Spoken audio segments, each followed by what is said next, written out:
Assalamualaikum warahmatullahi wabarakatuh. Alhamdulillah, alhamdulillahilladzi bi ni'matihi shalihat. Asyhadu an la ilaha illallah wa la syarika lahu, asyhadu anna Muhammadan abduhu wa rasuluh. Segala puji bagi Allah Azza wa Jalla yang telah memberikan begitu banyak kenikmatan, keberkahan dan kesempatan hingga pada malam hari ini kita masih diberikan kekuatan untuk dapat hadir pada Sabda Akbar bersama salat ibu kita. Salawat dan salam kita ikhlaskan kepada Nabi kita Nabi Muhammad Sallallahu Alaihi Wasallam, yang mana tidaklah kehidupan kita melainkan berdasarkan pada perbuatan Nabi Muhammad. Di sini kami bisa memberikan pembukaan terkait dengan pada malam hari ini, mewakili dari panitia, Ustaz maupun dari TKS. Sebelumnya kami ucapkan jazakumullahu khairan kepada seluruh pihak, yakni kepada DKM Masjid yang telah memberikan tempat dan waktu untuk mengadakan kegiatan ini. Kami juga berterima kasih kepada panitia, kemudian kepada Ustaz dan tim, serta donatur yang mana telah memberikan kontribusi. Dan kami juga mengucapkan terima kasih yang sebesar-besarnya kepada seluruh pihak yang mungkin tidak dapat kami ucapkan satu. Kami juga mengucapkan permohonan maaf apabila dalam pelaksanaan kajian pada hari ini mungkin banyak terkurang ataupun belum sempurna dan belum maksimal. Kami harapkan jamaah tetap semangat dan termotivasi untuk terus hadir dalam kajian Islamiyah pada hari ini maupun pada hari berikutnya. Sedikit himbauan dari kami bahwasanya insya Allah kajian pada malam hari ini dilaksanakan hingga pukul 8.15. Insya Allah setelah Isya kita lanjutkan hingga pukul 8, kemudian pukul 8 hingga 8.15 kita lanjutkan dengan sesi tanya jawab. Untuk sesi tanya jawab dapat disampaikan melalui kertas ataupun melalui WhatsApp dengan nomor 0895 02 447 117. Kami ulangi 0895 02 447 117. Insya Allah pertanyaannya akan disampaikan, akan disortir, dan beberapa pertanyaan akan langsung sampai kepada Ustaz untuk nanti dijawab Ustaz. Sebelum kita mulai pada kajian di malam hari ini, perlu kiranya kami sampaikan profil dari guru kita, yaitu Ustaz Haikal. Nama lengkap beliau adalah Muhammad Haikal Aula. Tempat tanggal lahir beliau Jakarta 30 September 1981. Alamat domisili Jalan Secipto, Kuburaya. Pendidikan beliau S1 Universitas Islam Madinah yang ditempuh pada tahun 2002 hingga 2006.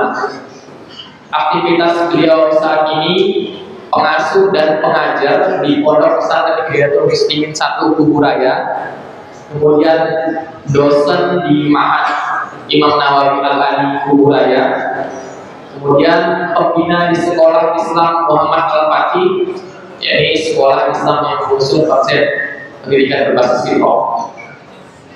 Mungkin sekiranya itu saja yang disampaikan sebelum Ustaz memberikan pencerahan bagi kita semua. Dan kami harapkan dan kami himbau sekali lagi untuk bapak-bapak maupun ibu-ibu yang mungkin membawa anak-anak, kiranya dapat dikondisikan, karena yang namanya anak-anak bermain adalah fitrah mereka, tapi kami harapkan agar dapat dijaga. Takutnya nanti ada hal tertentu yang mungkin bisa berdampak pada kelancaran kegiatan kita pada hari ini.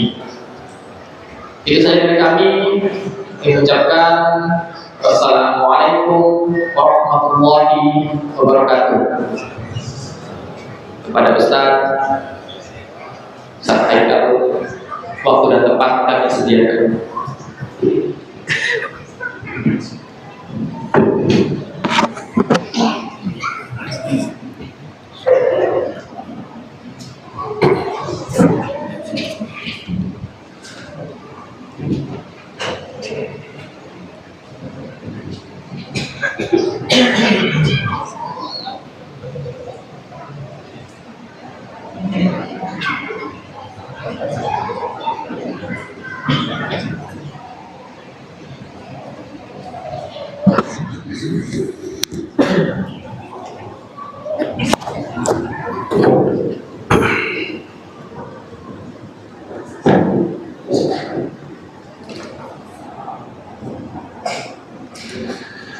Bismillahirrahmanirrahim.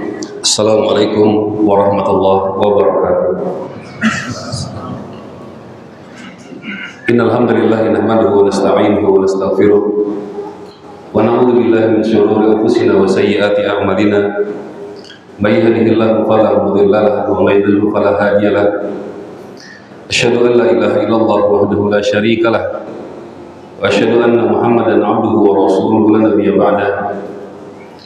Qala Allah tabaraka wa ta'ala fi kitabihil karim, ya ayyuhan nasu taqu rabbakum alladhi khalaqakum min nafsin wahidah wa khalaqa minha zawjaha wa batha minhuma rijalan katsiran wa nisaa'a wattaqullaha alladhi tasaaluna bihi wal arham innallaha kana 'alaykum raqiba.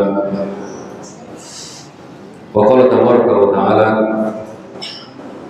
wa ma kana lil mu'minin wa lil mu'minatin idza qada Allahu wa rasuluhu amran an yakuna lahum al-khiyaratu min amrihim.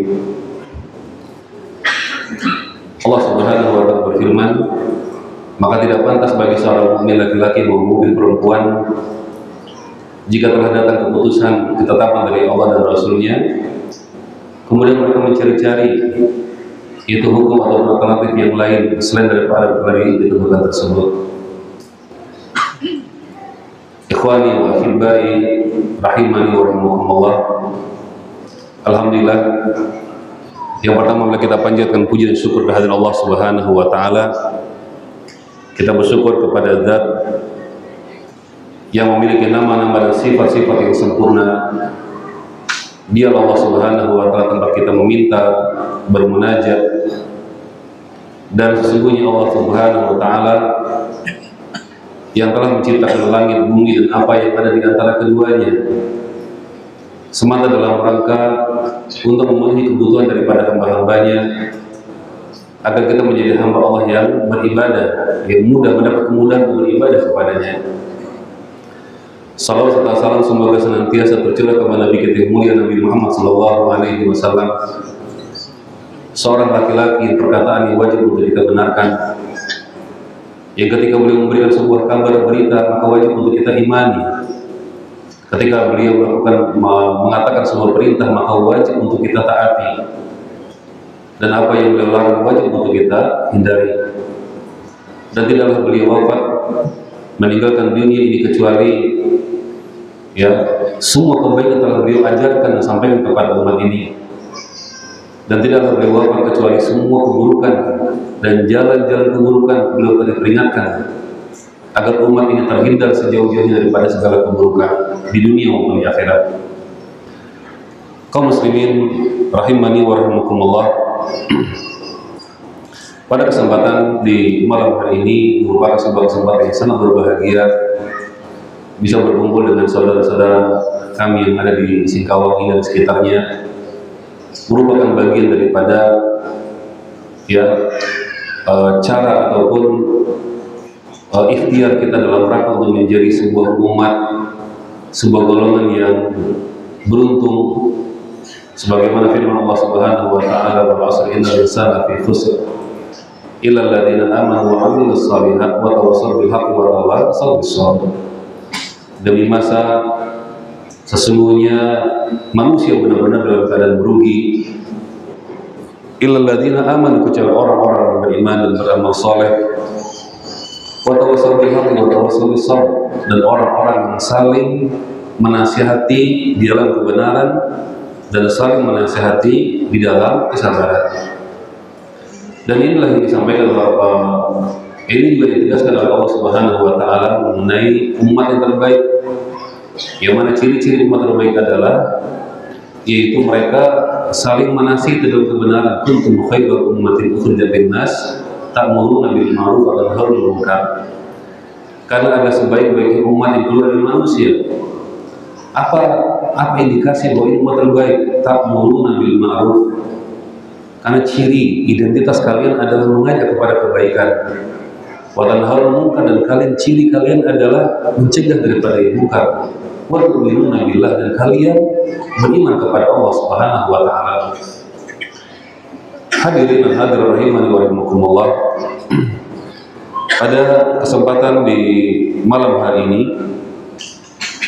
insyaallah akan kita bahas adalah berkaitan dengan adab dan juga akhlak bagi para penuntut ilmu, yang mana adalah merupakan tema yang sangat penting, yang sangat mendasar, dibutuhkan oleh segala lapisan usia, laki-laki maupun perempuan, baik yang sedang dalam proses belajar, akan belajar, maupun bahkan yang kategori yang mungkin mengulang-ulang apa yang sudah dipelajari. Yang mana Allah Subhanahu wa taala, Rasulnya alaihi salatu wassalam telah menjadikan bahwa kemuliaan seseorang itu dengan ilmu. Dan antum tahu bahwa Islam ini apabila semua syariat Allah Subhanahu wa taala, baik itu perintah-perintah maupun larangan-larangannya, dan semua syariatnya dari A sampai Z-nya, kalau seandainya dikumpulkan, maka akan bermuara besar kepada 5 perkara besar yang disebut oleh para ulama sebagai maqasid syariah, sebagai tujuan besar diturunkannya syariat. 5 perkara, 5 tujuan besar diturunkan syariat. Yang pertama adalah yaitu hifdzuddin. Yang pertama adalah menjaga agama. Menjaga apa?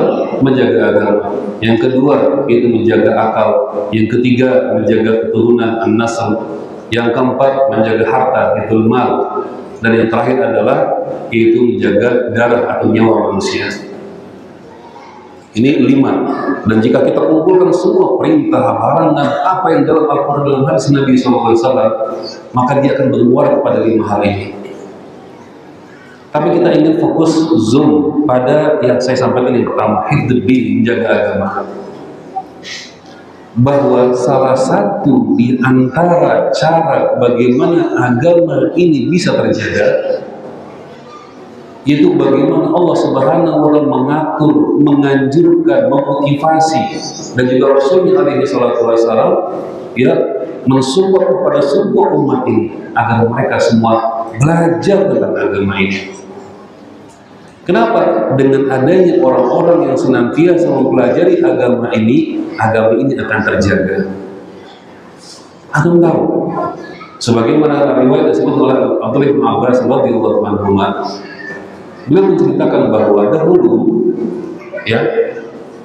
manusia di generasi awal peradaban manusia, zaman Nabi Adam itu semua manusia muslim, beriman kepada Allah, tidak ada masalah. Sampai 10 keturunan yang pertama. Sampai 10 keturunan yang pertama. Dalam peradaban manusia semuanya Islam, semuanya beriman kepada Allah. Sampai apa? Ada titik di situ dikatakan sampai ketika manusia jauh dari ilmu. Yang kedua, intisyarul jahal, tersebarnya kebodohan.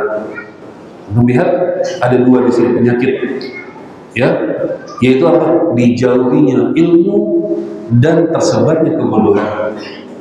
Maka mulai muncul generasi yang ke-10 setelahnya itu, yang mana mereka memang ada cinta, memuliakan, ada tokoh-tokoh, orang-orang soleh yang sudah meninggal, yang mana mereka berinisiatif untuk orang-orang soleh tersebut dijadikan sebagai gambar, dibikin lukisannya, dibikin patung-patungnya. Apa katanya? Supaya mereka lebih bersemangat dalam beribadah. Kalau ada patung-patungnya atau gambar-gambarnya, oh ini adalah patung Wadda, ini patung Suwa, ini patung Yahud, ini patung Nusra. Kalau kita melihat patung ini nama-nama itu ya, maka kita akan lebih bersemangat ketika beribadah, ketika berdoa, ketika bermunajat. Maka muncullah patung-patung ini dan ada di sekeliling mereka, ya, generasi yang ke-10 dari Nabi Adam alaihi salam. Selesai generasi yang ini, muncul generasi yang setelahnya, dan mereka tidak tahu asal muasal muncul patung ini kenapa. Mereka menganggap ini untuk disembah dan ibadah. Akhirnya muncullah orang-orang yang betul-betul sudah jauh daripada ilmu, yang betul-betul sudah berlipat kali kebodohannya, dan jauh dari ilmu otomatis akan berisi kebodohan. Maka kemudian mereka menyembah berhala-berhala tersebut. Maka mereka menyembah berhala-berhala tersebut. Baru kemudian Allah mengutus Nabi Nuh alaihi salam, ya, kepada umat itu. Maka ikhwan sekalian rahimani wa rahimakumullah, maka sungguh mulia, ya, sungguh mulia orang-orang yang dia, ya, mendedikasikan, mengupayakan, ya, menyisihkan waktunya dalam rangka untuk menjaga warisan ini. Karena orang-orang yang seperti ini adalah orang-orang yang dia punya rasa cemburu dalam hatinya. Dia punya rasa, ya, bangga untuk membela agamanya, agama yang telah Allah pilihkan untuk dia. Maka dia jaga agama tersebut, ya, maka dia jaga agama tersebut, maka dia pelihara, dia siram, dia pupuk, dia rawat itu. Sebagaimana ketika Nabi Ibrahim alaihissalam berwasiat kepada anak-anaknya, wa wassa biha Ibrahim bani wa Yaqub, ya bani inna Allah astafa lakum-ud-din fala tamutunna illa wa antum muslimun. Wa wassa, dan kemudian Nabi Ibrahim berwasiat kepada anaknya Yaqub, ya, dan dia berkata, inna Allah astafa lakum-ud-din wa Yaqub, wahai anakku, sesungguhnya Allah telah memilihkan untukmu agama, ya, ya, Allah telah memberikan untukmu agama yang mulia, ini agama yang mulia, itu agama Islam. Inna Allah astafa lakum-ud-din fala tamutunna illa wa antum muslimun. Jangan kamu mati kecuali dalam keadaan Islam. Jangan kamu mati kecuali dalam keadaan Islam. Dan ini juga ada ayat yang sering dibaca oleh para khatib, kan? Ya ayyuhalladzina amanu taqullaha haqqa tuqatih wa la tamutunna illa wa antum muslimun. Ya, dan demikianlah wasiat Nabi Ibrahim kepada anaknya. Ya, janganlah kamu mati kecuali dalam Islam. Gimana seseorang supaya bisa terjaga Islamnya sampai mati? Bagaimana seseorang supaya menjaga imannya sampai mati? Bagaimana seseorang supaya agamanya tetap terjaga, aman, sampai dia mendapatkan husnul khatimah? Ya, maka dia sengaja, dia harus tahu, ya, dia mempelajari apa-apa yang bisa menambah keimanan dia, apa-apa yang menjadi kewajiban bagi dia, apa-apa yang bisa membahayakan agamanya. Ya, seperti yang disebutkan oleh para ulama tentang misalnya contoh bahaya ranjau-ranjau iblis, itu talbis iblis, ya, yang mana di antara dosa-dosa kesyirikan itu bertingkat dari yang besar yang nampak sebagai sebuah dosa besar sampai yang sedang, sampai yang halus samar. Hampir-hampir seorang muslim pun ada yang tidak tahu ini syirik atau bukan. Termasuk juga dosa kekufuran, dan dosa yang kufurnya jelas jaliyun, sampai kufur yang khafi, kufur yang halus, yang samar. Bahkan ada orang muslim yang tidak, yang ragu dia, ini kufur atau tidak? Ya, ini kufur atau tidak? Dan salah satu di antara contohnya adalah hadis Nabi SAW ketika beliau pernah bersabda, dakhala rajul bidubab, dakhala an-nar rajul bidubab, wa dakhala an-nar rajul bidubab. Ada dua orang, kata Rasul menceritakan, yang satu orang ini masuk neraka gara-gara lalat, yang satu orang lagi masuk surga gara-gara lalat. Gara-gara lalat.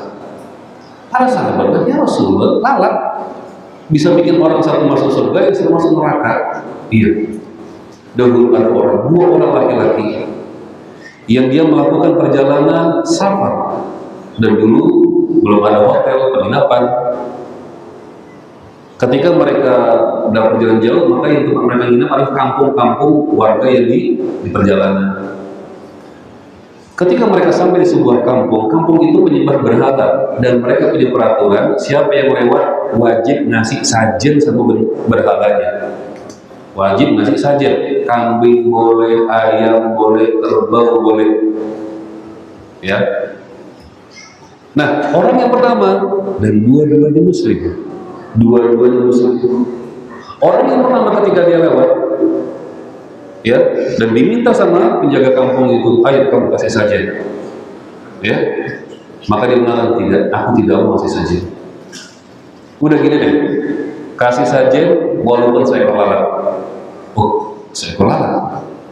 Ya sudah, ambil lalat, kemudian dia taruh di berhala tersebut. Maka orang ini diperbolehkan untuk lewat, dan ketika dia mati masuk dalam neraka. Ini kita akan bahas. Orang yang kedua, ya, dia juga tawarin itu sama. Ayo kamu kasih sajen untuk berhala kamu. Tidak.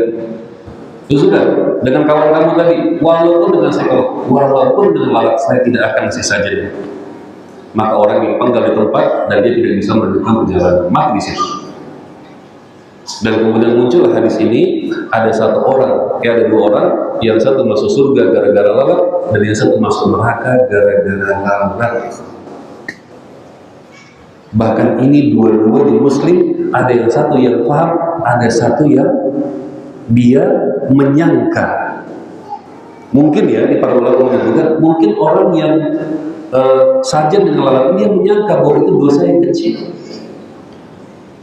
bahwa itu tidak masalah besar, atau mungkin dikaitkan dengan hukum darurat, bahwa dalam kondisi darurat maka ya diperbolehkan melakukan sesuatu yang diharamkan. Tapi ingat, tidak untuk yang namanya kesyirikan.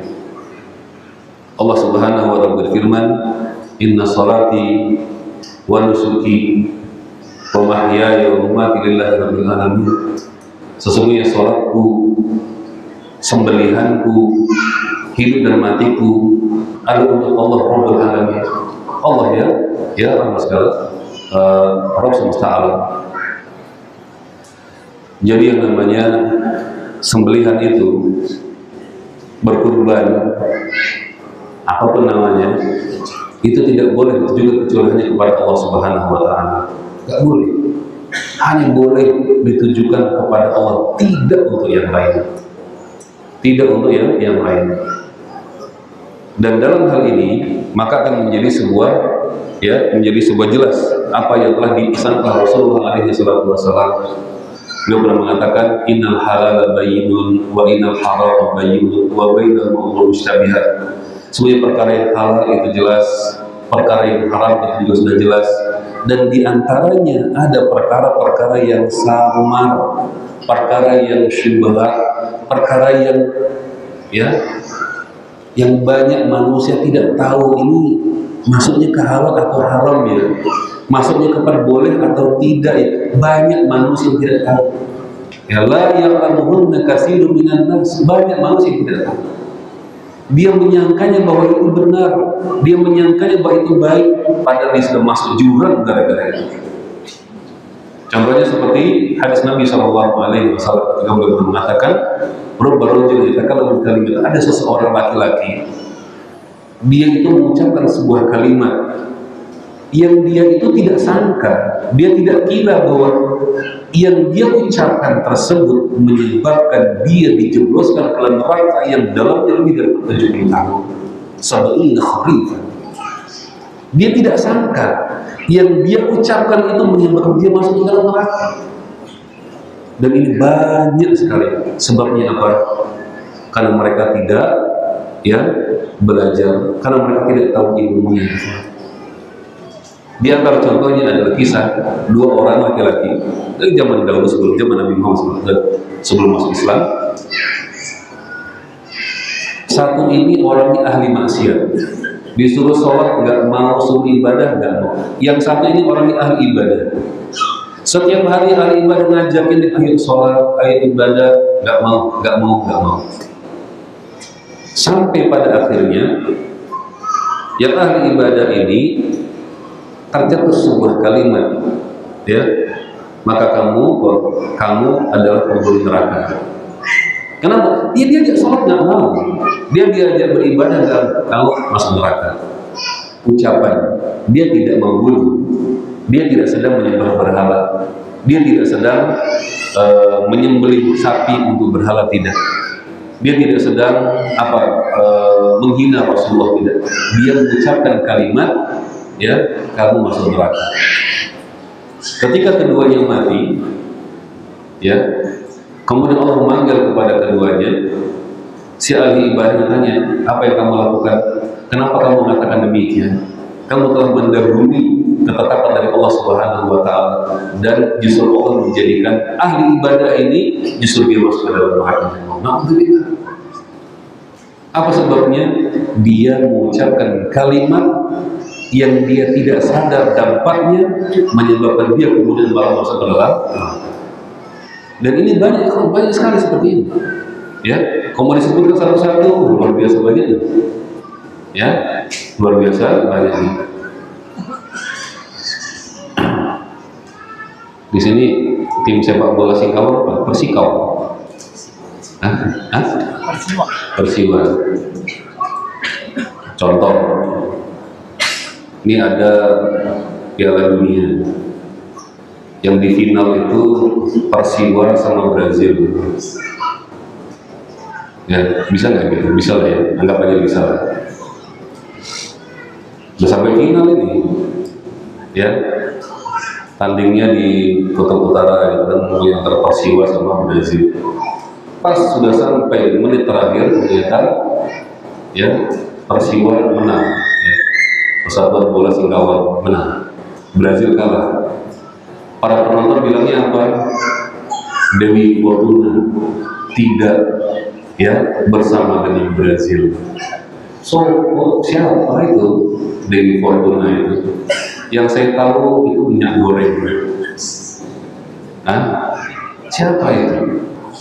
Kenapa dikaitkan dengan kemenangan atau kekalahan seseorang? Siapa yang kemarin tahun berapa sih Piala Dunia terakhir? Pas Piala Dunia dia mengamati gurita. Gurita kan? Gurita Piala Dunia, bukan gurita yang di laut biasa. Gurita Piala Dunia, tahu? Ada yang lihat? Itu di akuarium, Nanti dikasih bendera satu, dikasih bendera dua. Nanti gurita ini apa? Berjalan dia, nanti akan dia nangkep salah satu bendera.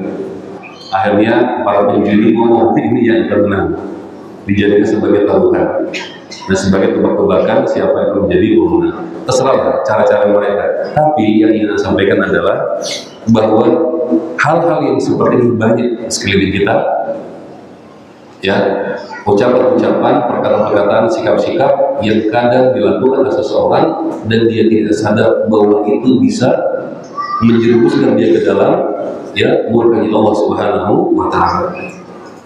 Hadirin yang dirahmati Allah, kita tadi ada penantang, kita masuk ke dalam tema, yaitu berkaitan dengan adab yang memang diajarkan, yang diperintahkan, yang harusnya sepatutnya dimiliki oleh seorang muslim.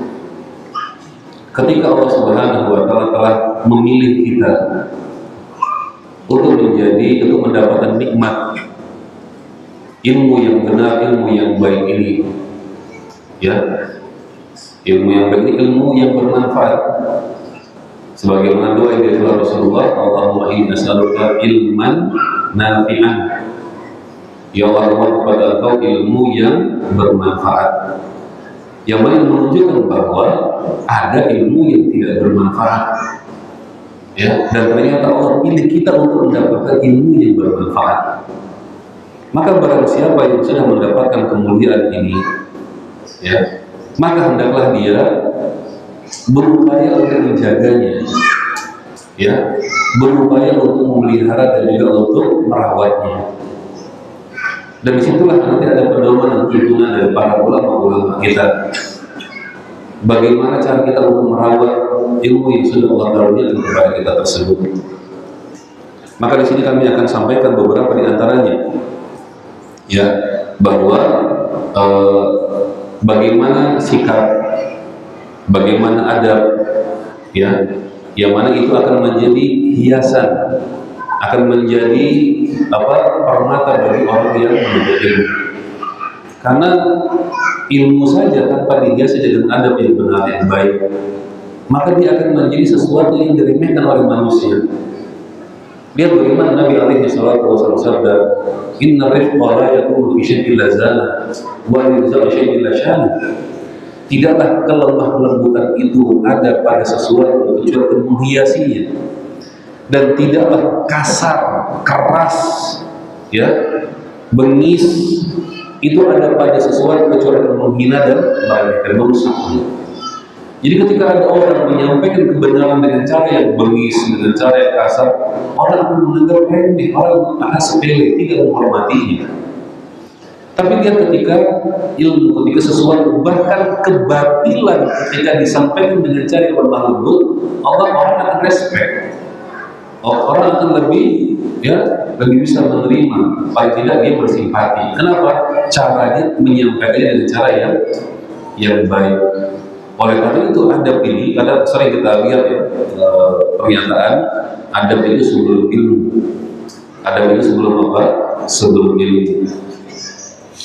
Dan ini memang penting untuk diperhatikan bahwa adab itu sebelum ilmu, ketika berilmu, dan setelah berilmu. Itu harus dimulai ketika dan setelah ilmu itu harus diiringi dengan adab, ya. Dan ini sangat penting. Kenapa sangat penting? Karena, ya, selain ini memang sebagai wadah seseorang supaya ilmu itu menjadi baik, ya, dengan adab yang baik. Demikian juga bahwa inilah yang nanti akan dinilai oleh orang, dan juga Allah Subhanahu wa taala menilai dari adab dan juga sikapnya. Rasulullah alaihi salatu wasallam bersabda, "Ma min syai'in ma syai'un asqal fi mizan mu'min yaumil qiyamah min khuluqin hasan wa inna Allah la yubghidul fahishal badi." Tidaklah, Rasul bersabda, tidak ada sesuatu apapun yang paling berat di dalam timbangan seorang mukmin pada hari kiamat kelak daripada akhlak yang mulia. Dan sesungguhnya Allah Subhanahu wa taala membenci orang yang berkata kotor, lagi orang yang berkata dan lagi jahat. Allah benci, Allah tidak suka. Ya, dan sebelum kita bahas satu demi satu berkaitan dengan beberapa di antara sikap dan adab yang perlu diperhatikan, maka ada satu pesan yang ingin semoga ini menjadi sebagai kunci agar kita bisa terbuka untuk, ya, memahami dan bisa mengamalkan nanti apa kita sampaikan. Bahwa setiap di antara kita yang hadir hari ini, siapapun itu, termasuk anak, ya, ketahuilah bahwa kalau ada ayat Al-Quran, kalau ada hadis Nabi SAW, hadis yang sahih, dia berkata, membawa pesan tertentu, sadarilah, yakinilah bahwa itu ditujukan untuk saya, untuk kita, bukan untuk sebelah kita. Paham maksudnya? Ya. Misalnya ketika berbicara tentang masalah hati-hatilah kalian sifat sombong, itu tuh tetangga itu tuh sombong, dia tuh ya ayah emang sombong dia orang. Ketika ada sebuah ya perlu firman Allah berkaitan makan minumlah dan jangan berlebihan, gitu tuh orang Arab tuh kalau makan suka berlebih, ya nasinya berhamburan, wah nggak habis segala macam bersisa. Nggak, antum pahami bahwa ketika ada ini cara mendengar menyimak yang salah. Belum. Jadi ketika ada ayat, ya di dalamnya ada pesan. Ketika ada hadis, di dalamnya ada pesan. Maka poin penting yang pertama harus kita yakini sadari adalah ayat itu untuk saya. Hadis itu tujuannya untuk saya, bukan untuk dia. Ya, masing-masing orang menyadari bahwa ini untuk saya. Contoh, ini kita kasih contoh. Ada yang tahu tentang hadis tentang keutamaan, ya banyak nih sekarang kan lagi viral, atau mungkin beberapa waktu terakhir viral, yaitu Hafid Cilik atau Hafid Cilik ya, yang di TV itu Hafid Cilik. Bagaimana beberapa orang tua bersemangat untuk mendidik anak-anaknya supaya menjadi hafid cilik menghafal Al-Quran. Kenapa?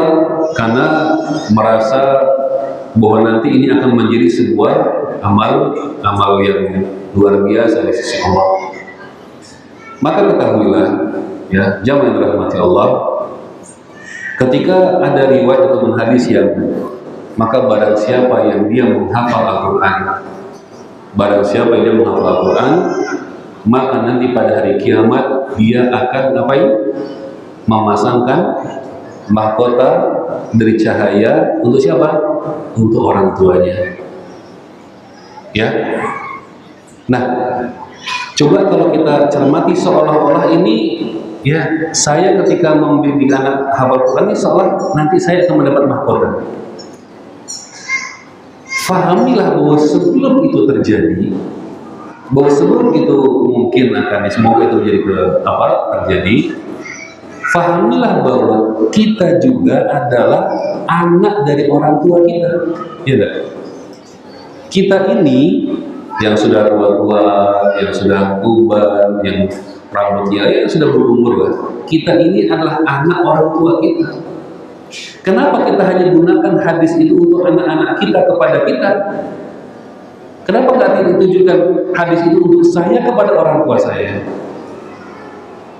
Ya, maka jadilah orang yang mendengar, membaca hadis ini, kemudian saya amalkan supaya saya bisa memasang mahkota dari cahaya untuk kedua orang tua saya. Baik, sekarang jadi dalam sholat isya. Soal kita akan lanjut setelah sholat isya. Assalamualaikum warahmatullahi wabarakatuh.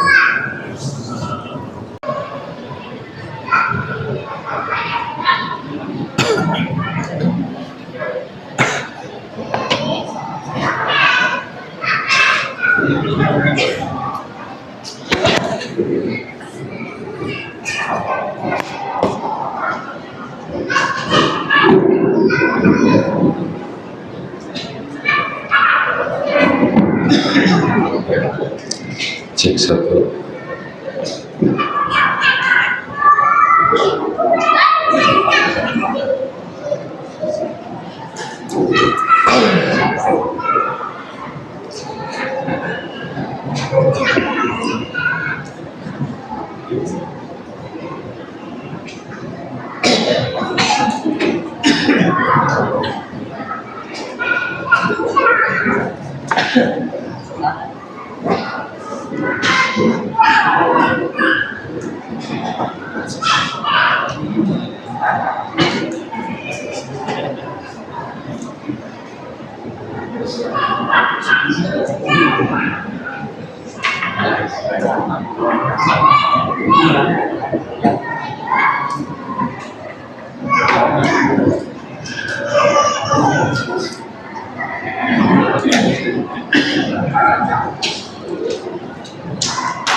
Mas, cek 1, jelas. Hah? Tes 1, cek. Ibu-ibu jelas? Di belakang jelas? Jelas.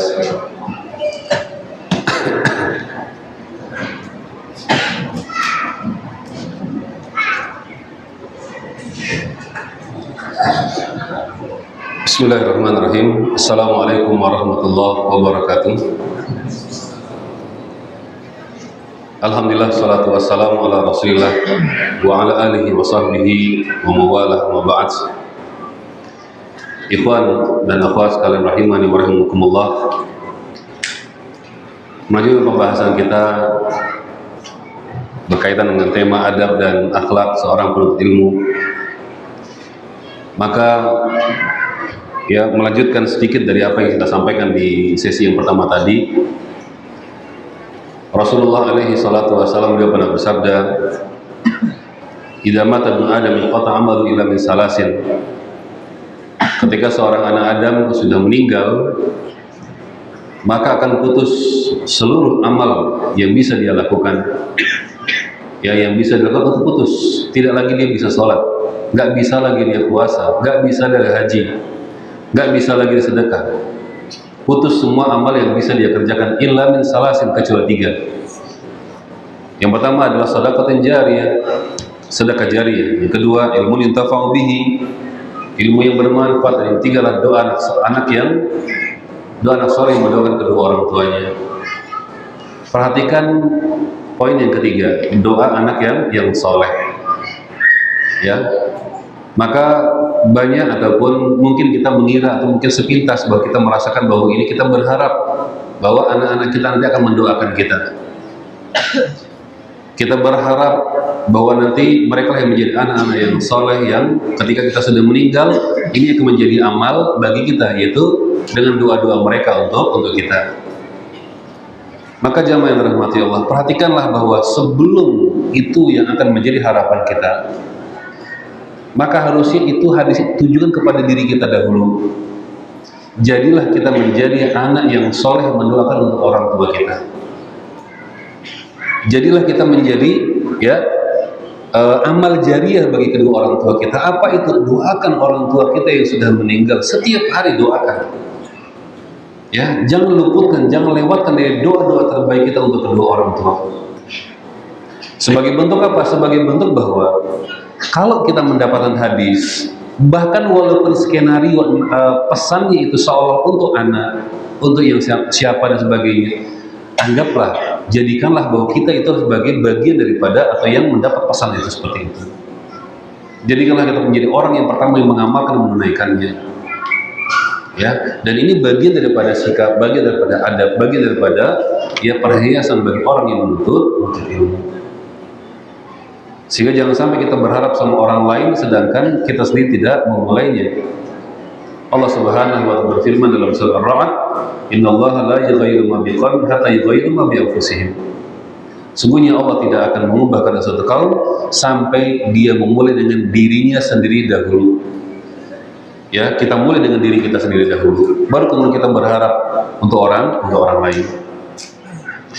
Baik, ikhwan fillah, nasallallahu wa iyyakum. Oleh karena itu, ya pentingnya hal-hal ini yang kita pentingnya berkaitan masalah sikap, ya bagaimana adab, ya orang-orang yang sudah yang akan belajar ilmu yang mulia ini, ya orang-orang yang telah menerima dan memahami ilmu yang mulia ini, ya maka hendaklah ini menjadi sebuah perhiasan baginya. Maka kita akan mulai dengan adab ataupun sikap yang pertama yang perlu untuk kita perhatikan, untuk senantiasa diperhatikan adalah yaitu berkaitan dengan tentang masalah berkaitan dengan niat. Berkaitan dengan niat. Bahwa menuntut ilmu ini kita baca secara ringkas saja karena memang ada beberapa poinnya. Menuntut ilmu itu adalah ibadah. Jadi antum datang itu ibadah. Belajar membaca buku itu ibadah. Mendengarkan kaset, yang membuka YouTube untuk melihat kajian itu adalah insya Allah rangkaian daripada ibadah. Dan ibadah ini ya goalnya itu akan dapat pahala. Goalnya itu ujungnya, finishnya, targetnya adalah mendapatkan pahala dari Allah Subhanahu wa Ta'ala. Tapi yang namanya ibadah yang ingin mendapat pahala itu ada syaratnya. Ada syaratnya. Dan syarat yang mendasar yang kita sebutkan dalam hal ini adalah wajib disertai dengan hati yang ikhlas. Ditujukan belajar di dalam rangka untuk ya lillahi ta'ala, memang semata-mata Allah perintahkan maka kita laksanakan. Semata-mata kan Nabi suka dan cinta dengan maka kita menyukai dan mencintai apa dicintai oleh Nabi alaihi salatu wassalam. Allah Subhanahu wa ta'ala berfirman, "Wa ma umiru illa liya'budullaha mukhlishina lahuddin." Tidaklah mereka diperintah kecuali dalam rangka untuk beribadah kepada Allah dengan ikhlas. Jadi kita ini ya diciptakan oleh Allah untuk beribadah. Ibadahnya harus dasarnya dengan cara yang ikhlas. Dalam sebuah hadis Rasulullah alaihi salatu wasallam sabda, "Innamal a'malu binniyat." Sesungguhnya amal itu tergantung daripada niatnya. Al-Imam Ahmad rahimahullah ta'ala beliau menyebutkan, Al-Imam Ahmad beliau menyebutkan satu di antara imam 4 madhab dan satu di antara imam ulama ahli hadis. Apa beliau mengatakan, "Al-ilmu la ya'dilu syai'an liman sahhat niyatuhu." Ilmu itu tidak ada yang bisa menandingi keutamaan kemuliaannya bagi siapa yang benar, yang baik niatnya. Afwan, yang belakang sudah jelas suaranya? Jamaah yang belakang jelas suaranya? Tadi kan saya agak dekat ini. Bahwa ilmu itu jika seseorang sadar, jika seseorang mengerti, jika seseorang cermat, ya ilmu yang berkaitan dengan kalamullah dan kalam Rasul ini jika kita perhatikan, kita renungkan, sebagaimana nanti akan menyimpulkan, akan dapat sebuah kesimpulan. Seperti yang disebut oleh Imam Ahmad, al-ilmu la ya'dilu syai', ilmu tidak ada yang bisa menandinginya. Liman sahhat niyatu, siapa yang niatnya benar. Siapa yang niatnya benar. Antum lihat, ketika Allah menciptakan Nabi Adam pertama kali, ya, kemudian ya apa yang Allah berikan kepada Nabi Adam awal-awalnya, wa 'allama Adam al-asma'a kullaha. Allah ajarkan kepada Nabi Adam semua nama-nama. Para ulama berbeda pendapat tentang nama-nama semuanya ini apa. Ya, adapun yang paling mendekati di antaranya adalah pendapat bahwa Allah mengajarkan kepada Nabi Adam semua nama yang ada di bumi dan ada di langit. Jadi kalau tanya ini apa? Ini tiang, ini apa? Ini triplek, ini kipas, lapisan-lapisan tanah, nama-nama hewan, nama-nama tumbuhan, rumput-rumputan, itu Allah ajarkan kepada Nabi Adam alaihissalam. Semua diajarkan. Bahkan sebelum Nabi Adam turun ke bumi, Allah sudah ajarkan. Yang dengan apa yang Allah anugerahkan kepada Nabi Adam tersebut, Allah muliakan kakek kita Nabi Adam, dan bahkan malaikat jin sudah bersujud sebagai penghormat kepada Nabi Adam. Bahwa dengan ilmu ini Allah muliakan manusia. Ya, Allah jadikan orang-orang yang membawa ilmu, mempelajarinya dan membawa itu menjadi mulia. Dimuliakan dengan ilmu ini. Ya. Ini disebutkan oleh Imam Ahmad rahimahullahu ta'ala. Kemudian keikhlasan ini punya dampak. Keikhlasan ini punya dampak. Kalau seseorang dia ingin, ya, seseorang ingin dia itu kuat melaksanakan sholatnya, kuat dia tahan melaksanakan puasa, kuat dia ketika berjihad dengan jarak yang jauh, bertaruh nyawa, bertumpah darah. Orang-orang yang dalam perang berjihad gitu ya. Ya, orang mengejar sholat yang rutin 5 kali sehari seumur hidupnya. Anda tahu, ada dua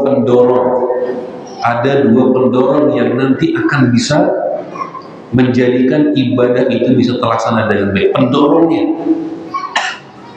ya, pendorong itu bisa eksternal, ya, bisa eksternal. Fasilitas yang mudah, sarana yang gampang, jarak masjid yang dekat, ya, air tidak dingin, dan sebagainya, itu akan menjadi faktor eksternal. Tapi itu bisa berubah, atau mungkin kawan yang baik, lingkungan yang soleh, ini akan menjadikan kita mudah untuk beramal soleh. Tapi ketika faktor eksternal itu tidak ada, kita punya potensi untuk melemah semangat kita untuk beribadah. Punya potensi. Maka kita berharap dengan faktor internal itu apa? Hati yang kuat, ikhlas karena Allah Subhanahu wa Ta'ala. Keikhlasan dalam beribadah itu akan menjadikan orang menunaikan ibadah itu dengan ringan, mudah, ya. Dan ini muncul secara psikologis manusia ketika dia ikhlas, ringan, mudah dia.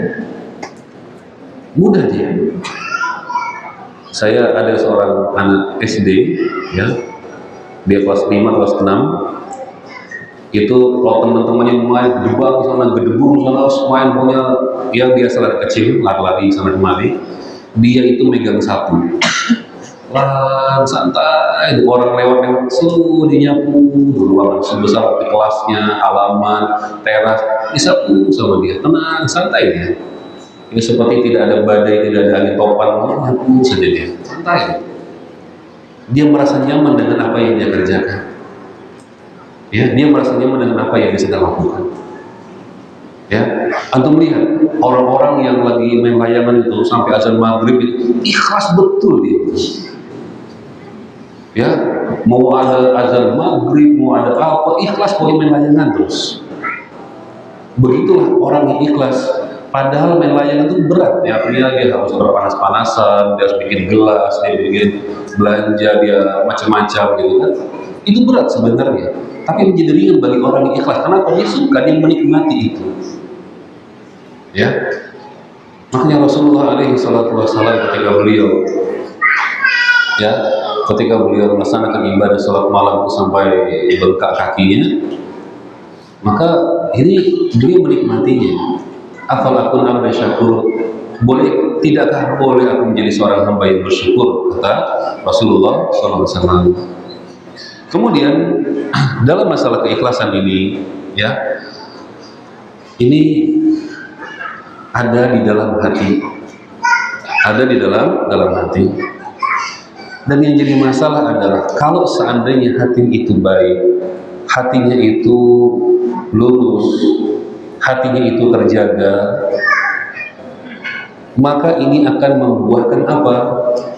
Kebaikan, kesehatan, kebenaran pada anggota tubuhnya.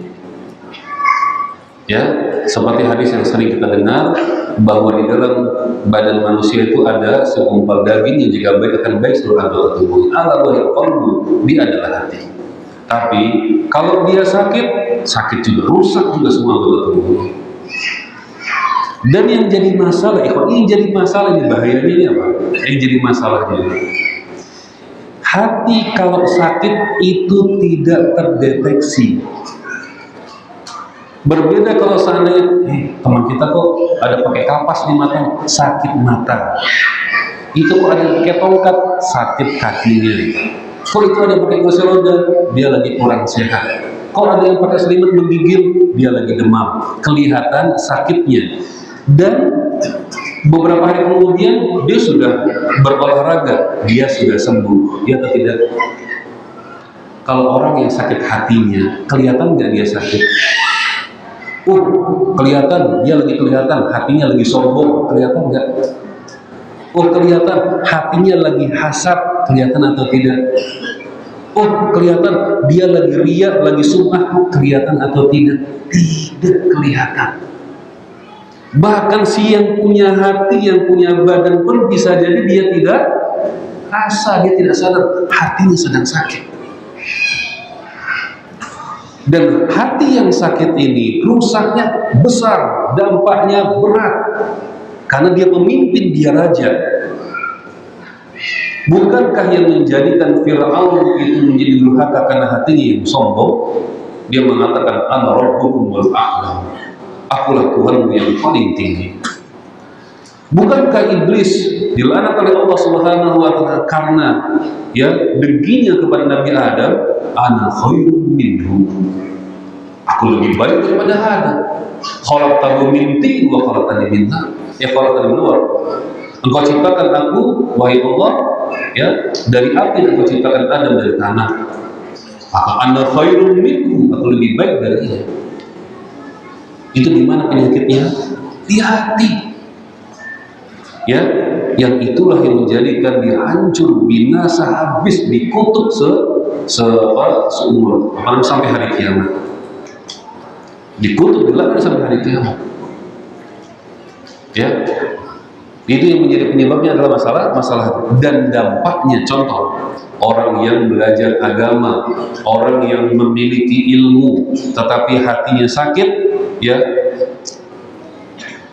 dia mulai berdakwah di media sosial. Awalnya dia niatnya untuk menyebarkan kebaikan, nasihat, tipis-tipis kok yang nge-like cuma 2. Waduh, yang nge-like-nya cuma 4. Dicek lagi berapa hari, baru 10 yang like, nggak banyak yang like. Viewernya berapa? Cari viewer maksudnya. Followernya ada berapa? Sudahnya banyak apa? Sudah absen, followernya berapa? Kemudian nanti mulai tergelincir, tipis-tipis. Dia tidak langsung masuk jurang, tipis-tipis dulu. Apa itu? Mau personal branding, personal branding pribadi, bahwa dia adalah seorang ABC dan Z. Tetapi ini ingat, tidak bisa terdeteksi kecuali dari Allah, karena ini masalah hati. Maka jangan pula kita ponis jangan pula ini lagi personal branding nih, lagi riak, nggak bisa juga. Orang ini masalah hatinya. Ini yang pertama. Maka penting dimulai dengan keikhlasan, dijaga dengan keikhlasan, dan ingat, dan selamanya bahwa yang namanya kesabaran harus sertai dengan keikhlasan. Dan selamanya keikhlasan akan menyertai kesabaran. Orang yang sabar harus ikhlas. Dan ketika orang yang ikhlas, maka dia pasti harus sabar. Kemudian yang kedua, adab yang kedua yang perlu kita perhatikan adalah itu adab akhlak seorang ilmu. Itu ada 2 macam. Adab kepada diri sendiri. Bahwa penuntut ilmu itu harus dia menjaga hatinya.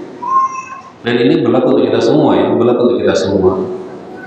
Tidak kemudian ketika kita belajar satu hadis, satu ayat, kemudian kita menjadi sombong, merasa hebat di antara yang kawan-kawan kita yang lain.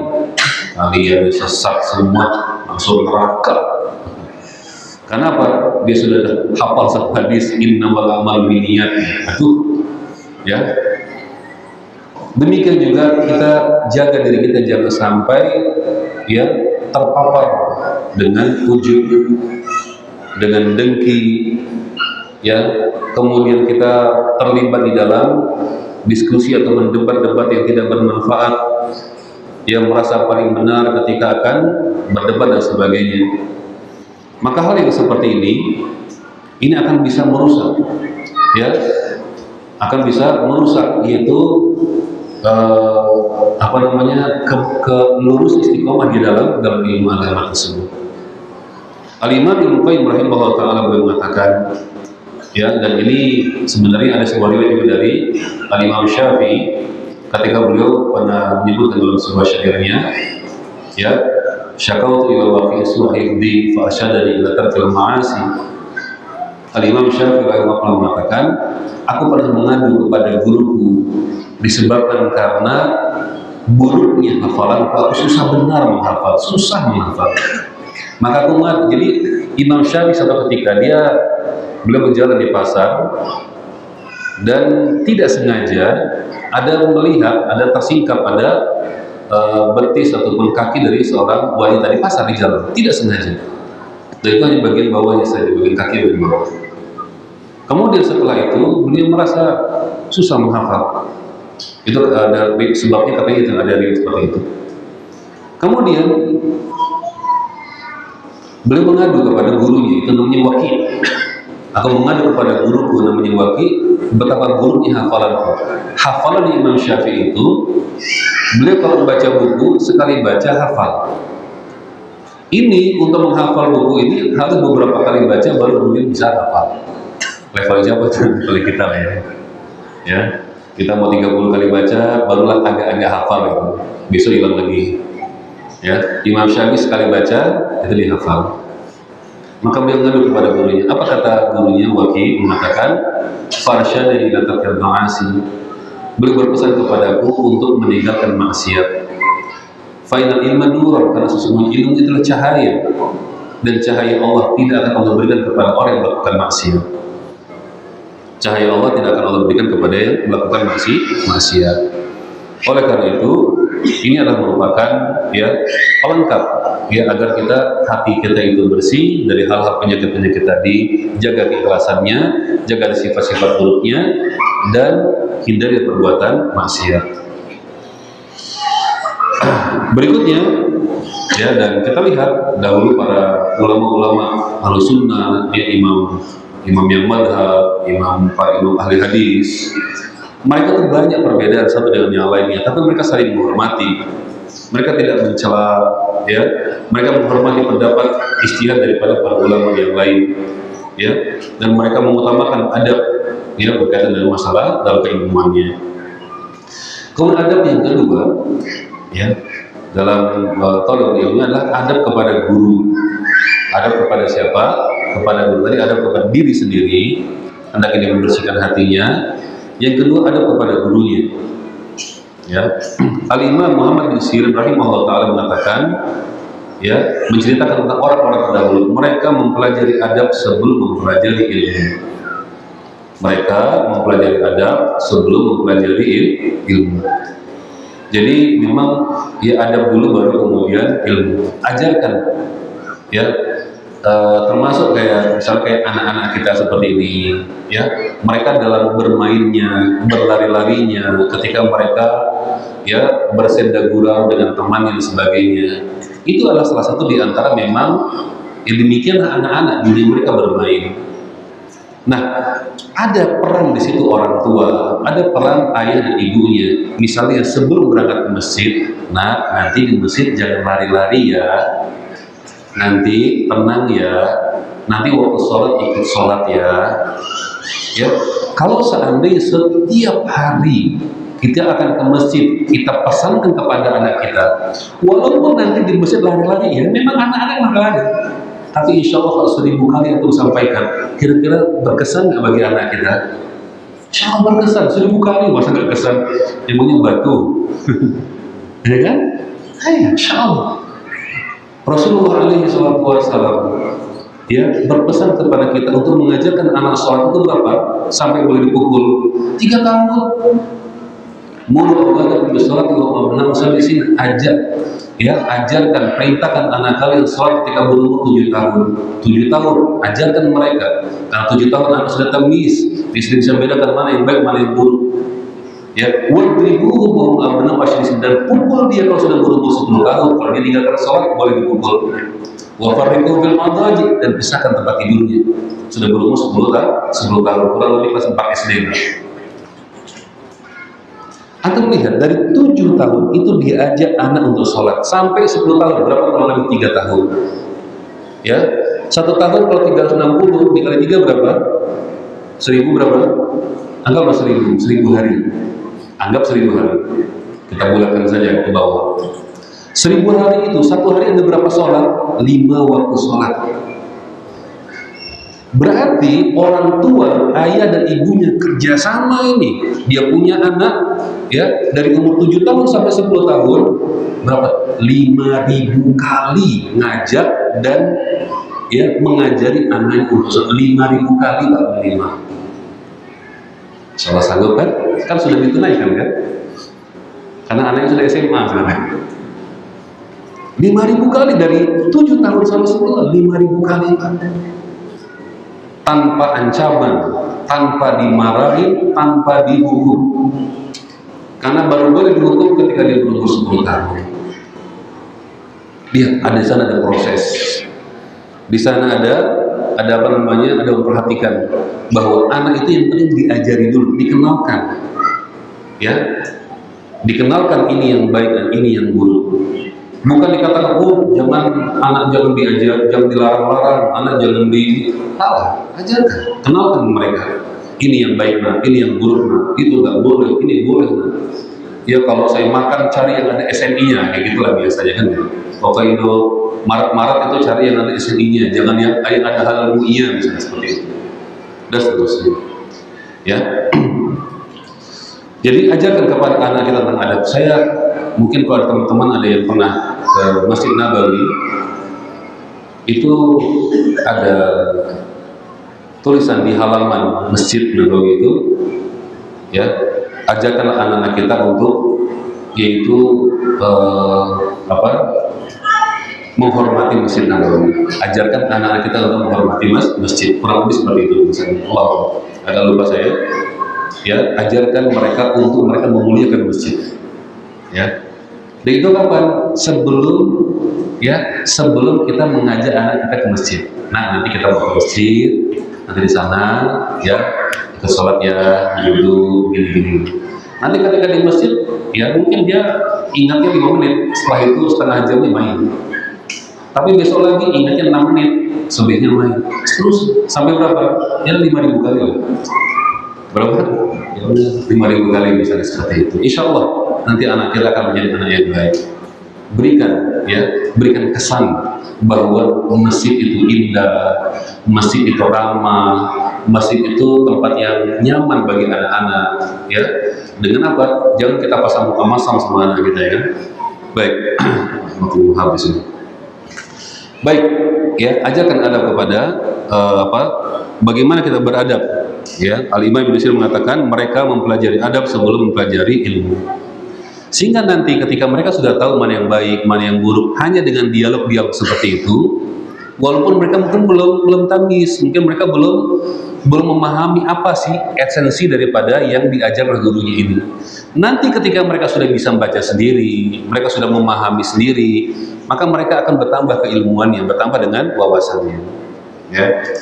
Maka di antara bentuk adab tersebut, misalnya ini kaitan dengan adab kepada guru, dia tidak memotong ketika guru itu sudah berbicara, ya, menjaga nama baik dan juga kehormatan gurunya, mendoakan guru baik hidup maupun ketika sudah wafat. Ya, karena ini contoh ya, kalau seorang anak ya, ini contoh dalam kehidupan pesantren misalnya, ketika siswa yang itu baik adabnya kepada gurunya, maka dia lebih mudah, ya, lebih mudah dia diberkahi ilmu ini lebih berkah. Kemudian hati dan jiwa itu lebih tenang, ya, lurus lagi, tidak yang terpapar dengan hal-hal yang ya menggelincirkan. Kemudian akan lebih matang dalam bersikap, ya, karena dia bisa untuk mensikapi, dia bagus dalam rangka untuk dia bersikap kepada gurunya. Ada orang yang ketika misal di lembaga pendidikan atau ketika belajar dia tidak hormat kepada gurunya, jauh dari keberkahan, dan bisa jadi dia nanti ya lemah di kebaikan atau istiqomah dalam masalah agamanya. Kemudian berikutnya adab ataupun pesan yang keempat, ya, yang berikutnya adalah yaitu mengamalkan ilmunya. Al-Imam Hasan Al-Basri rahimahullah taala beliau mengatakan ilmu itu ada 2 macam, ilmu di lisan dan ilmu di hati. Adapun ilmu di lisan adalah hujjah Allah, sedangkan ilmu di hati adalah ilmu yang bermanfaat. Ya, ilmu itu ada 2, ilmu yang teori di lisan saja, hanya dihafal, hanya dibaca, ya. Dan ini adalah hujjatullah, ini adalah hujjah yang nanti akan ditanya oleh Allah pada hari kiamat kelak. Juga ilmu yang ada di hati, ilmu yang ada di hati itu ilmu yang bermanfaat, ilmu yang memang sampai ke hatinya dan dia amalkan. Syekh Bakar bin Abu Zaid Allah Ta'ala dalam menegaskan bahwa ilmu tanpa amal akan menyebabkan itu kehinaan. Ya, seorang pengajar tanpa amal lebih buruk daripada orang awam. Ya, contohnya adalah misalnya kalau ada guru agama, guru dia dakwah atau dia guru mengajarkan agama, dia mengajarkan adab, tetapi gampang marah misalnya kan, kemudian tidak disiplin misalnya, atau tidak menjaga lisannya, tidak menjaga pergaulannya, ya, maka yang seperti ini akan susah untuk diteladani. Orang akan segan, gimana mau kita teladani, sedangkan dia ya suka bohong, dia suka marah-marah, emosi dan sebagainya. Maka yang seperti ini akan menjadi kesan yang buruk bagi ya orang-orang yang berdua yang belajar kepadanya. Maka guru itu baiknya adalah ya sabar ketika menghadapi muridnya, maka murid akan berkesan. Dan itu tidak perlu diucapkan, cukup untuk dia buktikan bahwa dia bersabar kepada anak-anaknya. Rasulullah SAW pernah menghadapi ada seorang orang Badui yang kencing di sudut masjid, ya.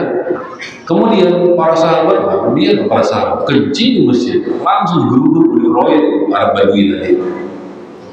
Arab Badui itu Arab yang tinggal di gunung-gunung, di gurun pasir, dia tidak mengenal peradaban. Mereka berpindah-pindah dari tempat ke tempat yang lain, jauh dari kota, jadi mereka tidak mengenal peradaban. Ya mereka biasa kalau mau buang air dalam tendanya biasa aja, atau di balik tendanya gitu.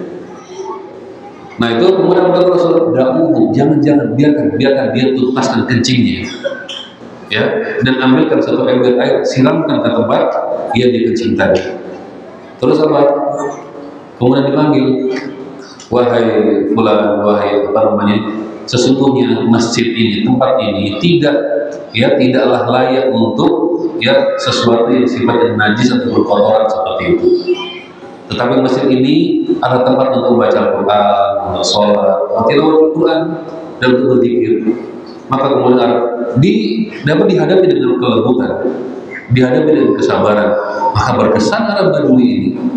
Sampai orang itu mengatakan, Allahumma hamdi wa Muhammad dan Allah di mana ada di Allah, rahmatilah aku dan Muhammad, dan jangan rahmati orang-orang selain kami berdua. Coba langsung berkesan dia. Ya langsung bukan hanya pesannya yang sampai, dia juga berkesan.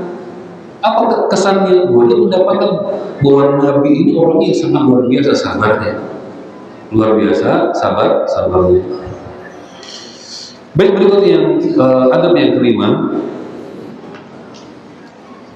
yaitu metode belajar dan kesungguhan. Ya, hendaklah seorang seorang penuntut ilmu itu dia mempelajari metode belajar dan sungguh-sungguh dalam belajar. Al-Imam Malik bin Anas rahimahullah ta'ala mengatakan, ya, ilmu tidak bisa diraih dengan badan yang selalu bersantai. Ilmu tidak akan dapatkan dengan orang yang santai-santai. Baca sekali ini hafal, emangnya copy paste? Enggak, ya, emangnya download, sekali baca hafal, ini download, ya, emangnya diunduh? Kan tidak. Ya, menghafal itu adalah proses, ya, di mana dari yang tadi tertulis, yang dibaca, kemudian kita bisa diulang-ulang sampai itu tertanam, ya, bisa untuk kita baca tanpa teks, ya, baca tanpa itu menghafal, memahami, dibaca sekali belum paham, 2 kali belum paham, 3-4 kali baru kemudian paham. Maka yang seperti ini adalah perlu kesabaran. Inilah metode dalam belajar. Perlu adanya waktu, perlu adanya zaman, ya, perlu adanya perjuangan dalam usaha kita untuk belajar. Tidak bisa kita berharap belajar itu hanya sebentar, ya, sedikit, sekelumit, atau mungkin hanya mengandalkan kajian-kajian yang tematik, misalnya tidak cukup, tapi dia harus belajar secara kontinu. Kemudian berikutnya dan ini, ya, ini punya dampak, ya, ini punya dampak bahwa salah satu di antara, misalnya kita ada teori mengatakan bahwa seseorang itu hanya bisa mencapai kompetensi yang tinggi jika belajar dalam jangka panjang. Memang dia militan, fokus dalam pembahasan itu, maka dia akan mendapatkan hasil yang terbaik. Ya. Kemudian harus fokus. Ketika mereka harus fokus. Antum lihat Ronaldo itu, Ronaldo belajar dari kecil, dia melatih anaknya dari kecil. Ya, dia melatih anaknya dari kecil supaya bisa menjadi pemain sepak bola dari kecil. Hari-hari dipegang bola. Antum bayangkan kalau ada dari kecil hari-hari dipegang Al-Quran, jadi apa nih? Antum bayangkan kalau hari-hari dipegang Qur'an, jadi apa ya? Yang seperti itu. Ya, itulah yang anak itu akan, karena anak kita adalah pembelajar. Ya, anak itu sesuatu pembelajar. Maka dilatih dengan apa yang menjadi kebiasaan bagi dia. Berikutnya, ya, bahwa dengan baiknya ketika dia belajar tersebut, ya, ketika sungguh-sungguh dia ketika belajar, maka ini akan menjadikan ilmunya menjadi tarsih, bukan sekadar wawasan. Jadi ilmu itu ada, memang kalau dikatakan sebagai orang yang berilmu itu, ilmu artinya apa? Mengetahui sesuatu, ya, idrak syai'an wa idrak jaziman. Mengetahui sesuatu sesuai dengan realnya, dengan realitanya, dengan pemahaman pengetahuan yang pasti, pengetahuan yang betul-betul jeli, yang betul-betul jelas. Dia sudah di luar kepala, sudah. Memang betul-betul mengerti seluk-beluknya, mengerti A sampai Z. Itu namanya ilmu. Itu namanya apa? Ilmu.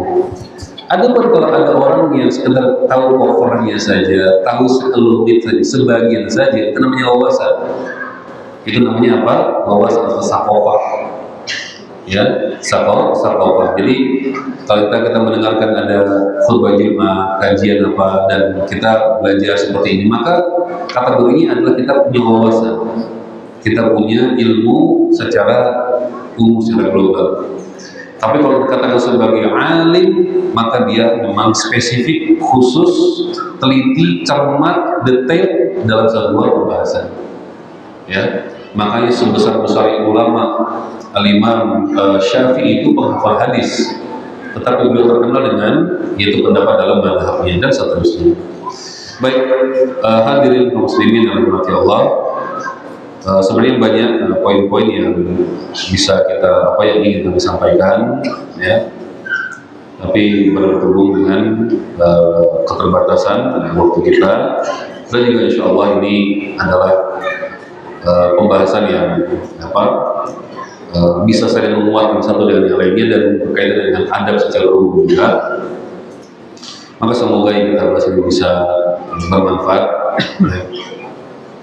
Dan semoga Allah karuniakan kita termasuk di antara golongan orang-orang yang diberikan pemahaman di kebaikan dalam agama ini. Rasulullah alaihi salatu wasallam, man yuridillahu bihi khairan faqihuhu. Barang siapa yang Allah inginkan seorang mendapat kebaikan, Allah akan fahamkan dalam agamanya. Selanjutnya kita akan masuk kepada sesi yang kedua. Pada moderator TLC dipersilakan.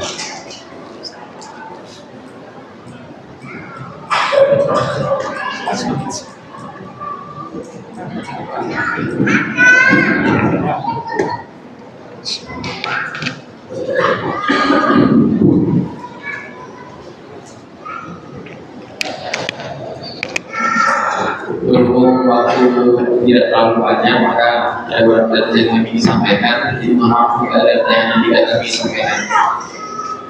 Yang pertama, Ustaz, bagaimana cara menyikapi diri ketika kita sedikit kehilangan respect terhadap guru kita? Baik, ketika mungkin ya kita menghadapi ada satu kondisi yang kita tidak respect kepada figur guru kita ada pada dua pilihan. Kita akan menjadi orang yang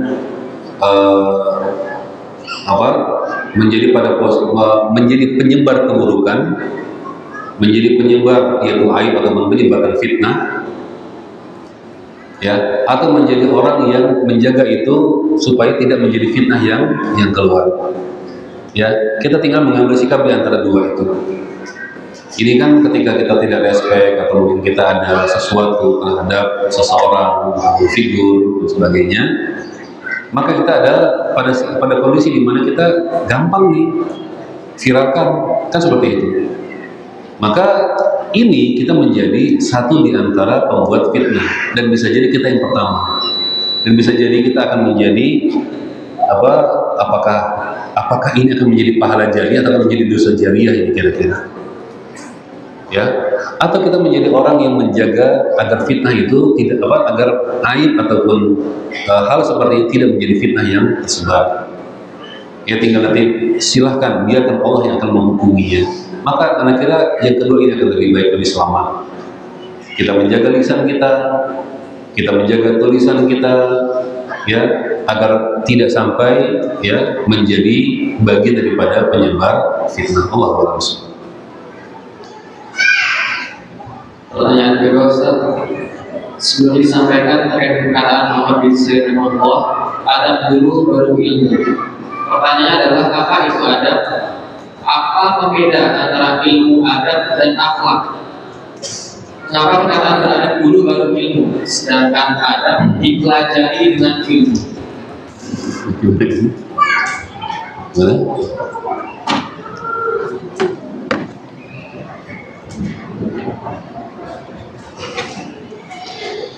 Baik, sekarang ada pertanyaan, ya, apa itu adab? Apa perbedaan antara ilmu adab dan akhlak? Jadi kita sekarang berhadapan pada sebuah istilah bahwa di dalam adab itu memiliki kapasitas yang lebih luas di dalam bahasa Arab, ya. Adapun adab, adapun akhlak itu kita sudah punya gambaran istilahnya yang memang familiar dalam bahasa Indonesia. Maka kita sikapi ini dari sisi bahwa ini adalah mustalah, adalah istilah dalam bahasa Arab, ya. Yang mana adab itu ya difahami lebih luas maknanya daripada akhlak. Kemudian mengapa perkataan beradab dulu baru ilmu? Ya, ada sebuah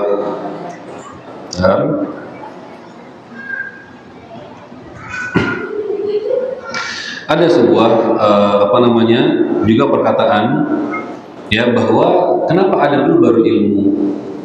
Karena memang ilmu itu nanti kaitannya nanti akan sangat luas. Ada halal, ada haram, ada hukum, ada ini benar, ini salah, ini adalah kesyirikan, ini adalah kekufuran, ini adalah ibadah, ini adalah sebuah kebaikan, dan sebagainya.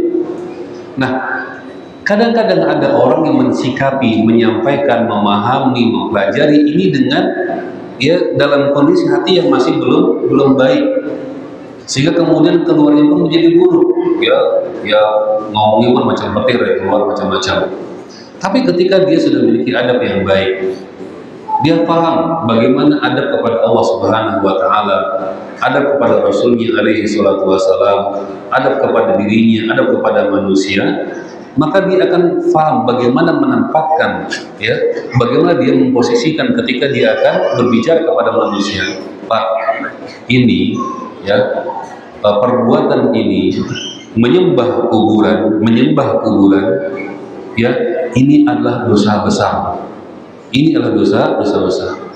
Nanti ada yang lain mungkin ini adalah syirik, benar, sama-sama benar. Tetapi ketika orang menyampaikan dengan dasar ilmu dan adab yang baik, maka itu akan punya sampai pesan itu akan berbeda. Perhatikan di sini. Jadi yang namanya belajar itu tetap akan ada tahapan-tahapannya. Yang namanya belajar itu tetap akan ada metode-metodenya. Al-Imam Malik bin Anas rahimahullah ta'ala mengatakan, la yaslu amru hadhihi ummah illa bima salabi awwaluha. Tidak akan beres, tidak akan baik urusan umat ini kecuali sebagaimana telah menjadikan beres umat yang pertamanya, itu generasi para sahabat. Nah, Anda ceritakan bahwa ada sebuah riwayat dari Jundub bin Abdullah radhiyallahu anhu. Beliau memaparkan, kunna ma'an Nabi sallallahu alaihi wasallam wa nahnu fityan hazawirah. Dahulu saat kami masih anak-anak bersama Rasulullah sallallahu alaihi wasallam, kami belajar iman sebelum Al-Quran. Kami belajar iman sebelum Al-Quran. Ya, kami belajar iman sebelum belajar Al-Quran. Setelah itu kami baru belajar Al-Quran. Setelah itu baru belajar Al-Quran, maka sehingga iman kami pun semakin bertambah kuat. Iman kami pun bertambah semakin kuat. Ini secara satu sisi bahwa ini adalah memang orang Arab, dia sudah tidak perlu lagi belajar Iqra, nggak perlu lagi belajar metode Syafi'i, metode apa untuk belajar bahasa Arab, baca tulis Arab, ya. Tetapi yang nilai ataupun yang pesan yang ingin disampaikan pada hadis ini adalah bahwa sebelum anak-anak kita belajar tentang makharijul huruf, sebelum anak-anak kita belajar tentang tafsir dan kandungan daripada apa yang ada dalam ayat Al-Quran tersebut, maka orang tua ataupun guru mengajarkan kepada nilai iman yang ada dalam Al-Quran Karim. Apa itu? Bagaimana cara kita untuk memuliakan Allah Subhanahu wa Ta'ala? Nah, Allah itu maha besar, Allah itu maha kaya sekali. Makanya kalau minta tuh minta sama Allah, jangan minta sama yang lain.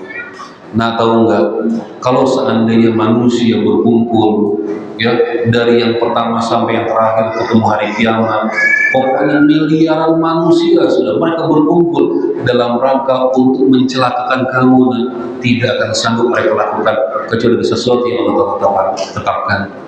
Ya, nilai-nilai keimanan seperti ini diberikan kepada anak-anak kita ketika masih sedini mungkin usia mereka.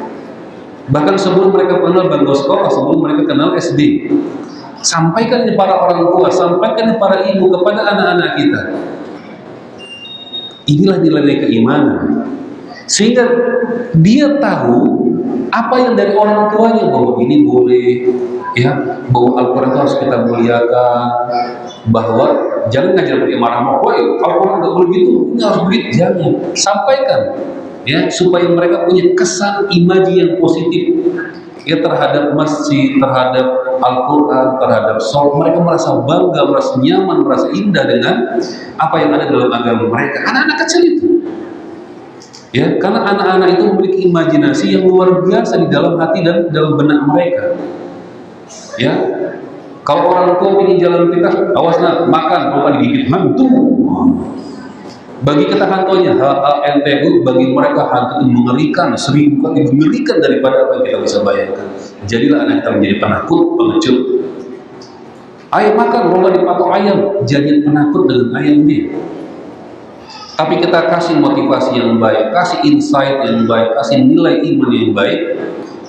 Nah, kalau kita sholatnya masuk surga, surga itu besar sekali, lebih besar daripada langit, lebih besar daripada bumi, lebih besar daripada kota Pontianak, lebih besar daripada kota Singkau, besar, luar biasa besarnya.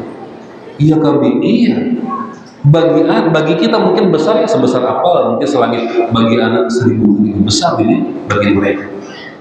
Dan ini adalah merupakan, ya, nilai yang perlu kita tanamkan ketika anak masih ketika masih pada usia emas mereka belajar.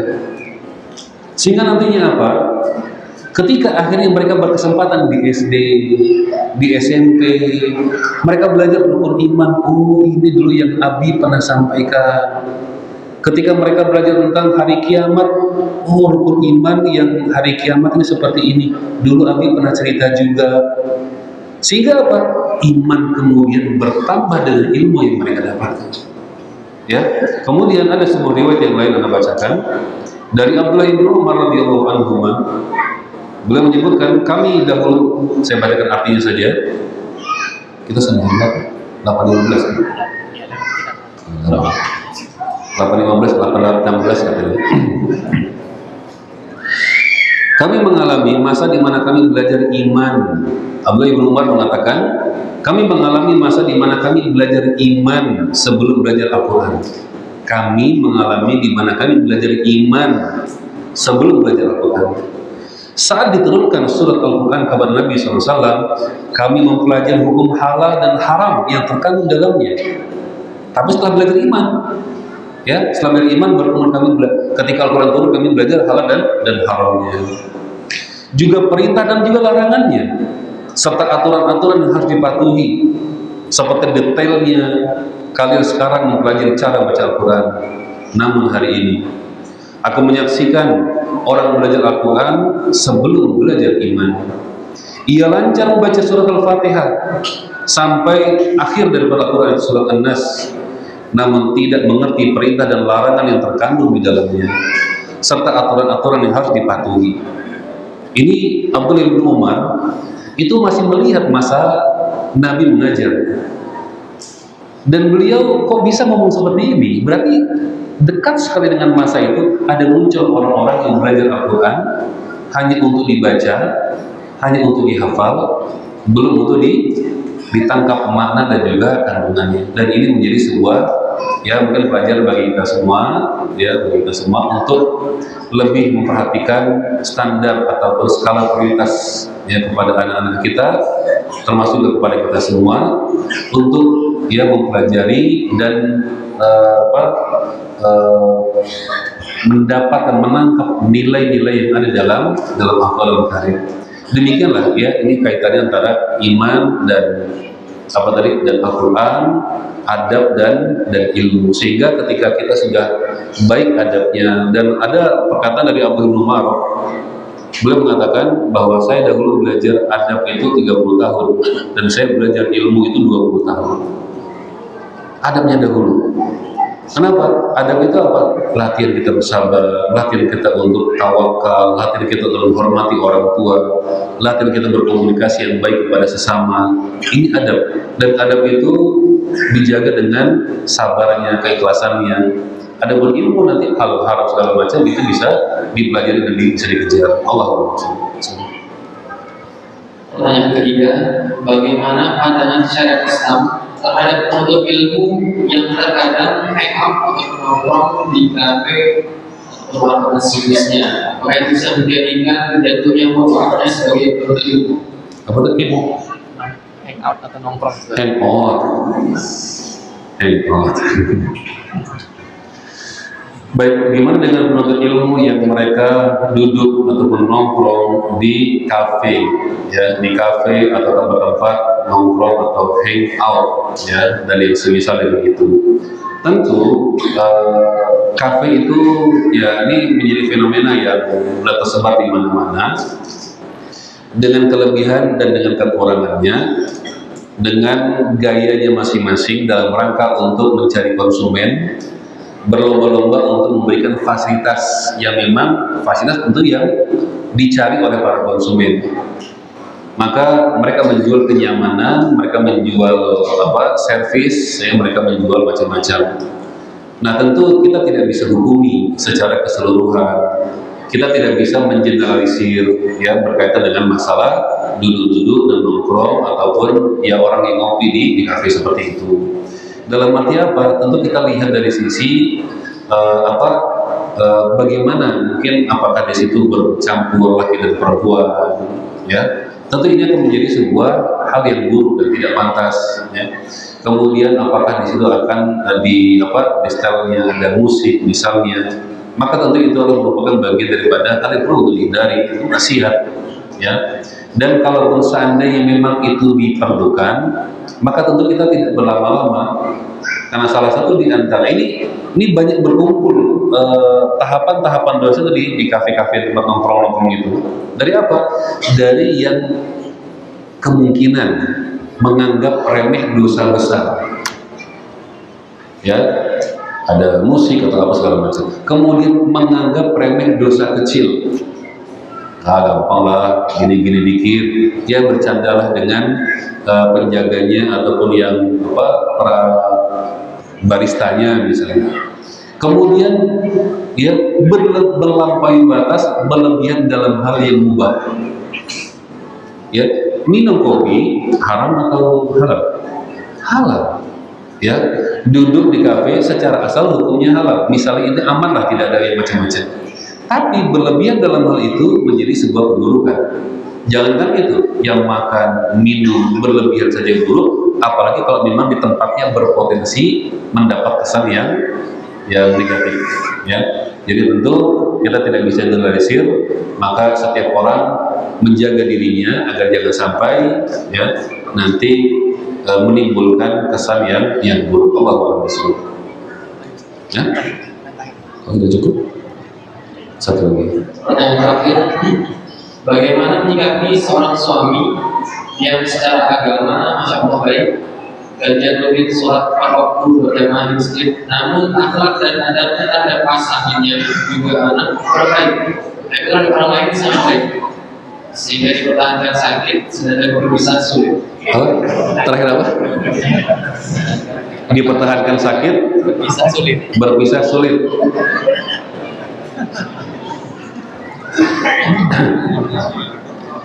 Bapak-bapak, perhatikan nih, ada yang curhat. Ya, perhatikan. Dan ini adalah ya fakta.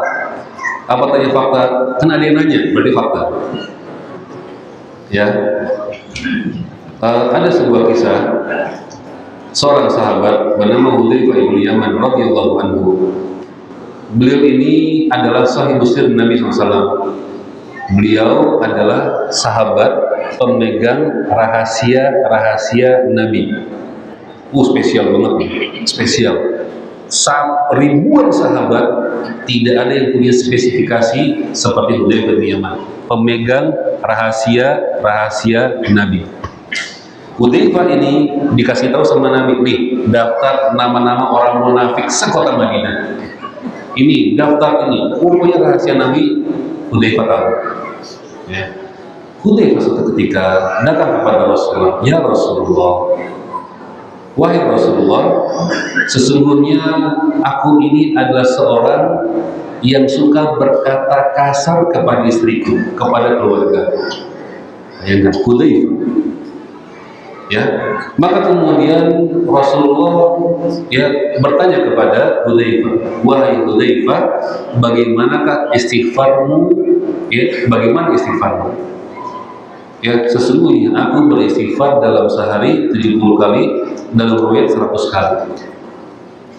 Yang ingin kita jadikan pelajaran di sini adalah tidak boleh seorang suami, seorang kepala keluarga menormalisasi, menganggap sepele, ya, yaitu menyampingkan berkata lembut kepada istri dan kepada anak-anaknya. Boleh. Ya, hari Senin, Selasa, Rabu, Kamis, Jumat sibuk bekerja. Hari Sabtu dan Ahad mancing di laut. Kapan sama istri dan anak-anaknya? Apa dia suka mancing ya? Main bola 2 hari sudah. Ya, kapan waktu untuk istri dan anak-anaknya? Ya, kemudian ketika dia dulu ngopi, kumpul sama kawan-kawan, bersenda gurau, beramah tamah, bermanis-manis, bercakap dengan bahasa yang baik. Ketika sama istrinya, masya Allah, katanya kasar, rasanya gengsi, rasanya Allah, seolah-olah inilah musuhnya yang ada di rumahnya, seolah-olah inilah yang dia didendam, padahal ini adalah istrinya.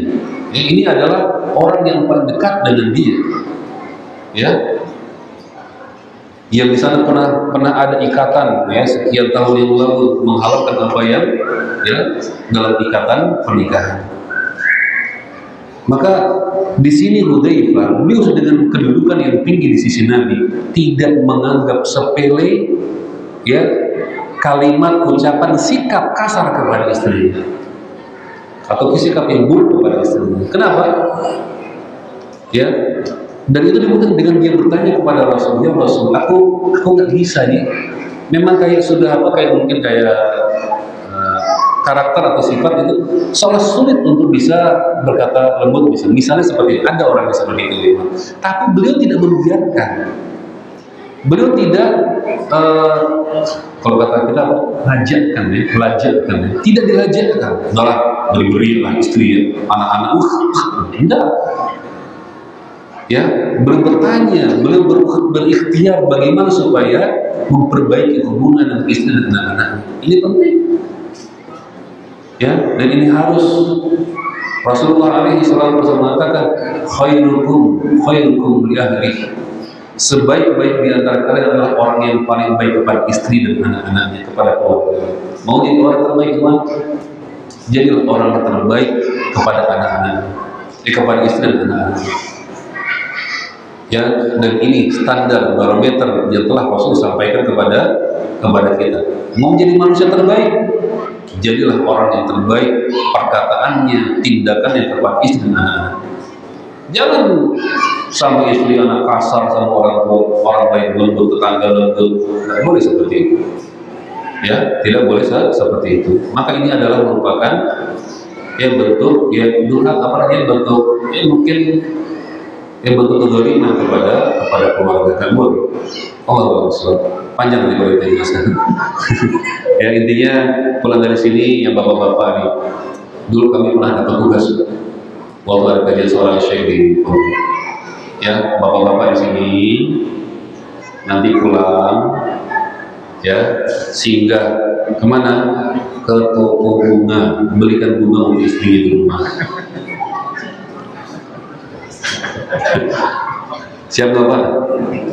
Belikan bunga ya, tuh ibunya udah senang-senang, ada berkembang-kembang nanti ya. Iya, kalau belikan bakso mungkin bapaknya juga ingin makan bakso kan. Belikan yang memang bentuk istimewa sama istrinya, harus kayak gitu.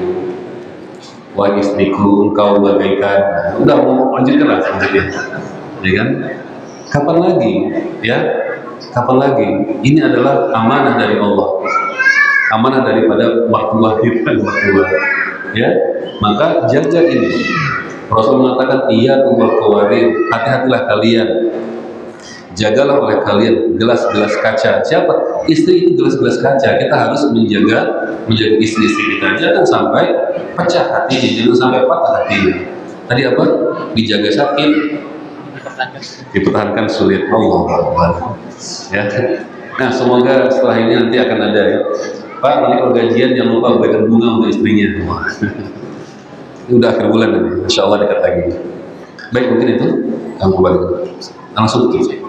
Baik, jamaah sekalian, kita akhiri untuk pertemuan kita pada kesempatan malam hari ini. Mohon maaf jika ada yang kurang salah dalam penyampaian perkataan, ya. Dan semoga apa yang kita bahas ini bisa bermanfaat kita semua untuk senantiasa istiqomah di atas diri ini sampai kita mendapat husnul khatimah. Fala tamutunna illa wa antum muslimun. Tidaklah kita wafat kecuali dalam badan Islam. Aqul qawli hadza wa sallallahu ala nabiyyina Muhammadin wa ala alihi wa sahbihi wasallam wa akhiru da'wana alhamdulillahi alamin. Subhanakallahumma wa bihamdika asyhadu an la ilaha illa anta astaghfiruka wa atubu ilaik. Assalamualaikum warahmatullahi wabarakatuh.